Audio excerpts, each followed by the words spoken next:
guys, welcome back to the review, and thank you so much for your support and your effort to watch my videos when it comes out. I really appreciate that. Thank you for hitting those likes and subscribes buttons, so thank you again. So I'm very excited to talk about the new movie Terminator Dark Fate. I think it was a fantastic movie, and I want to go over a few things that I picked up on the movie as far as differences with the old one and the new one. So basically, first, before I do anything, just want to give a quick disclosure. This is going to spoil a lot of bit of the movie, so if you haven't watched the movie yet, take a pause.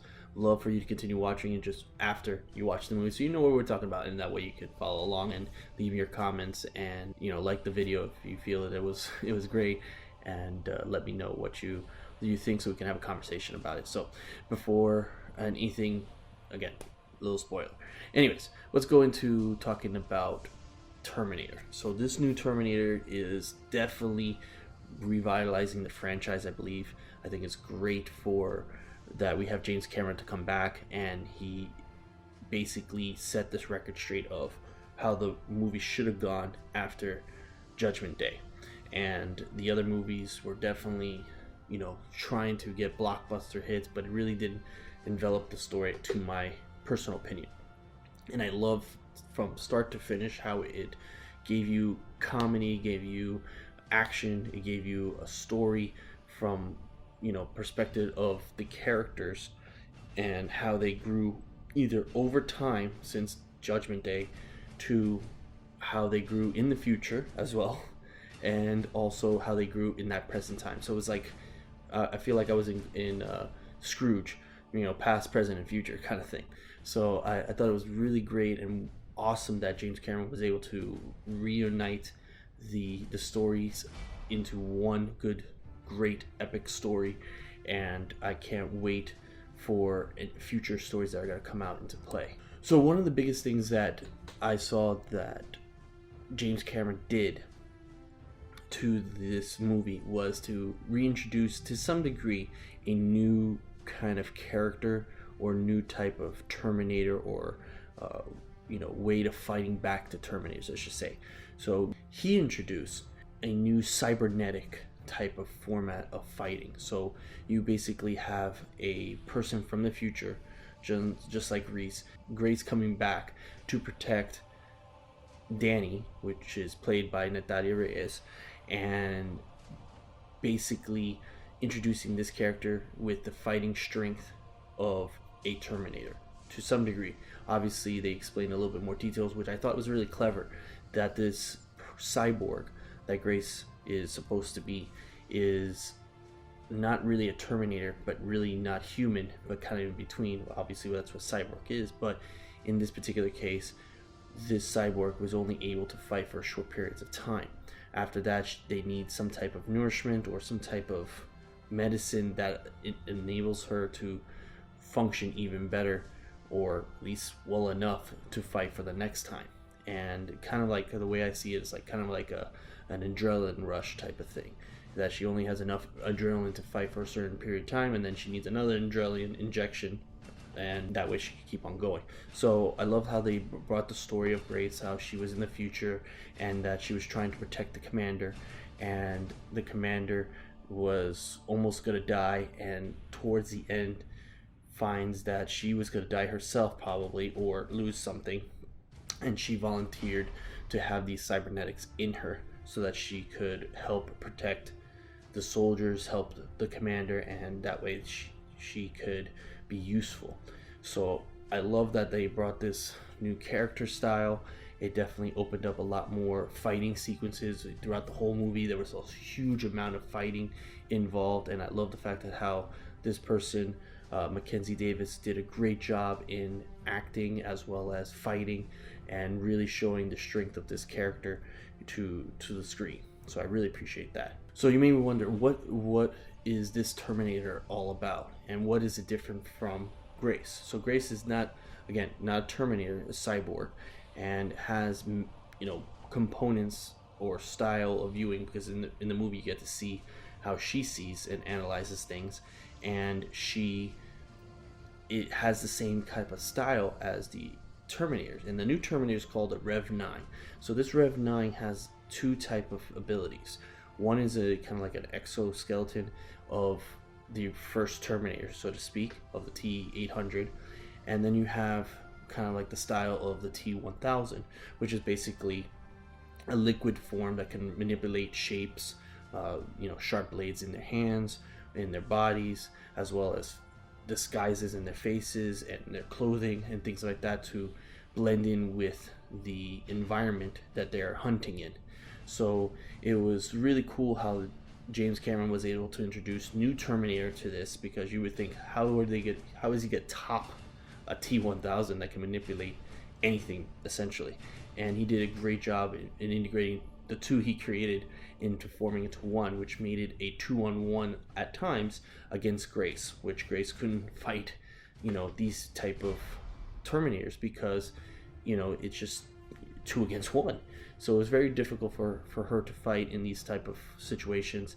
And it also introduced new ways of how the T-1000 would separate from the T-800, so to speak, and try to capture or kill Danny in certain moments. So it definitely helped out with the story, and how maybe Arnold Schwarzenegger's character, which he gets introduced back again as a different Terminator, which that's this really cool part.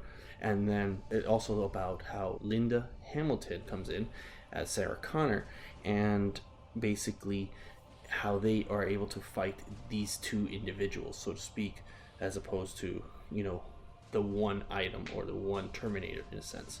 So definitely love the new Rev 9 model. It definitely is something that we're gonna probably see again more of once maybe James Cameron decides to do this again. And I hope he does, because I think in my opinion it was a huge success, and I can't wait for the next one. But let's talk about one other thing that I thought was really interesting, and it got introduced in Judgment Day. And you may remember this scene where Arnold Schwarzenegger is repairing a car, I think in Mexico or New Mexico or some desert area. He's repairing a car, and John's right there, and he's handing him tools underneath the car, and they're talking about how Terminators function. And he introduces how Terminators learn from their environment, and the more that he interacts with individuals, humans, the more he learns, and the more he could adapt to the humor and to the environment, so that he can blend in more and no one can tell that he is a Terminator essentially. So how did he get involved? So let's start with that. So basically, right after Judgment Day, Sarah Connor decides to go into a remote area. It seems like Mexico or some type of tropical area. This Terminator comes back and finds where they are. They're obviously not on guard. They're not defensive. They're not anything. They're just, playing their roles. They're just enjoying life. And they thought they won, and they think they deserved a little R&R. And it turned out that this Terminator found where they are, shot them, and walked away. So how did Arnold Schwarzenegger's character come back into the storyline after we see him in Judgment Day? It's obviously a different T-800, and it is the Terminator, the exact Terminator that killed John in that year, which I can't remember the year in the movie, but even if they stated, I don't remember them stating it. But anyways, back after that Judgment Day, he was introduced. In one of the scenes, we get to see how he progressively changed after that experience. And the way he describes it is that his mission was done. He didn't have anything to do, so he was just waiting it out.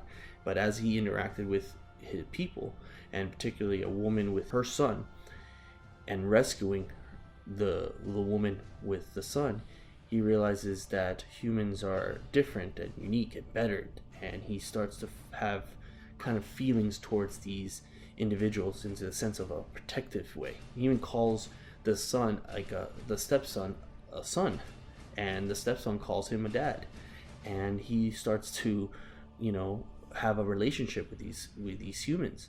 And he realizes that what he did to kill John Connor was something he almost felt regret, and you get to feel that regret, even though this is a machine, and he learns from from humans, you almost feel that he has that regret towards it, even though Sarah Connor has every right to be pissed at him and wants to kill him.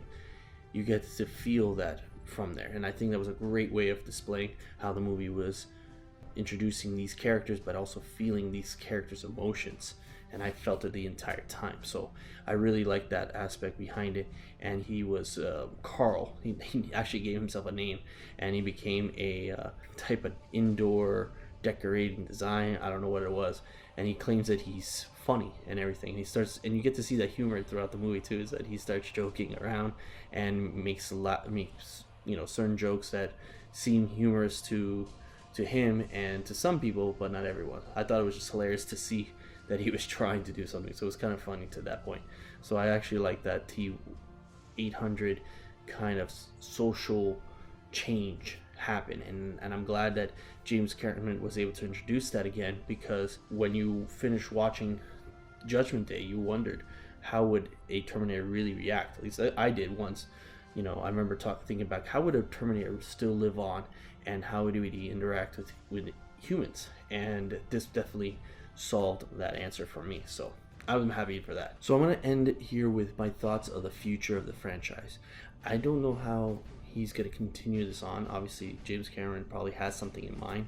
I mean, hell, he had already designed almost 3 additional parts of Avatar not even once the movie came out, but just recently part 2 and 3 and 4 of Avatar is already in production.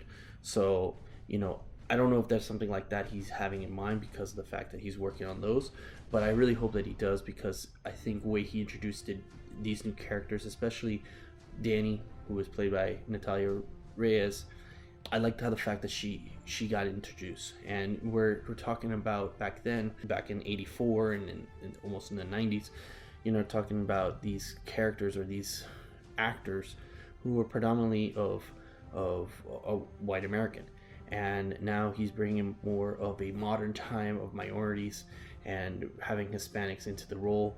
And I don't think he tried to do that. I think it was just easier to do. I don't know, but I like the fact that there's change, and I definitely want to see that change in the franchises, because without that, how can you continue on the storyline? Yeah, we know people come from the future to come and try to kill a particular individual, and that individual is supposed to be the one who helps support the rebellion in the future. So how can you continue that trend? And I like the fact that they're introducing new demographics, so to speak, of individuals, and I really hope that they continue to do that in the future or in the next one of how to do it. Now, as far as where it leaves off in the movie, at the end of the movie, we basically see that the Terminator, Carl, sacrifices himself, just like he did in T2, sacrificed himself to kill the Rev 9 model. And Sarah Connor sees this person and is weeping in a way, because she kind of, I guess, forgave him for killing her son. And you get to see that motion also. And obviously Danny dies because they use her cybernetics to kill the Rev 9, because that's the only thing that could kill him. Now, that's where I leave my kind of questions on that one, is if they had these type of technology in the future to destroy at least one of these Rev 9s, why can't they create these portable units to do on a more global scale, or at least in a portable sense, like some type of energy weapon that when it shoots them, it ruins their circuitry inside their brains and stuff like that. So I'm wondering why they brought something like that into the franchise, because in the future, if you're able to create that, then why can't you just use it to your advantage? I guess maybe the scientists are not there, or there's no scientists to create these things, and it's all the cybernetics that are being done to produce these. Like the Legion is thinking of these type of ways to create new Terminators, and they're the ones who are being made, or Legion is making them. So maybe they can introduce something like that, where a scientist who is able to develop certain weaponry to defeat the Legion and the Terminators. I think something like that would also help revitalize the franchise a little bit more, because then you have an additional character. So Danny is the leader of the rebellion, now you have the next biggest thing, which is an actual person that can design a weapon to kill the Terminator when they are around, and it upsets the battle of the war, and they're able to take back this world of theirs and from the Terminators. So I hope that they can do something like that. At least that's my suggestion or my thought. That would be kind of cool, and it would help out with the franchise, at least I think. So anyways, that's all I have for today. Thank you so much, very much for watching. I really appreciate you taking the time. Please hit that like button below and leave a comment if you have any additional questions, or maybe you want to talk about certain things, what I thought about the movie a little bit more, things of that sort. Hit that subscribe button also to get the new content that I'm going to be putting out, hopefully sooner than later. And I'll see you on the next one. Have a nice day, guys. Bye.